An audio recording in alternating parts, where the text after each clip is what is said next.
Master spinner Ashwin సంచలన నిర్ణయం తీసుకున్నారు. అంతర్జాతీయ క్రికెట్కు వీడ్కోలు పలుకుతున్నట్టుగా ప్రకటించారు. ఆయన గబ్బాలో 3వ టెస్ట్ అనంతరం నిర్ణయం ప్రకటించారు అశ్విన్. ఇక ఇప్పటివరకు 106 టెస్టుల్లో 537 వికెట్లు తీశారు అశ్విన్. భారత్ తరపున అత్యధిక టెస్ట్ వికెట్ తీసిన రెండో బౌలర్గా రికార్డుకెక్కారు. టెస్టుల్లో 6 సెంచరీలు చేశారు అశ్విన్. 116 వన్డేలు, 65 టీ20 మ్యాచ్ల్లో అశ్విన్ ఆడారు. అయితే వన్డేలో 156 వికెట్లు, టీ20లో 72 వికెట్ తీశారు.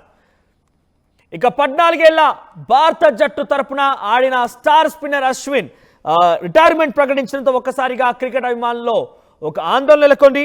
ఇప్పటివరకు సుమారుగా నేను డీటెయిల్స్ చెప్పిన ప్రకారంగా చూసుకుంటే 2011 నవంబర్ 6న ఆయన క్రికెట్ టెస్ట్ మ్యాచ్లోకి ఎంట్రీ ఇచ్చారు.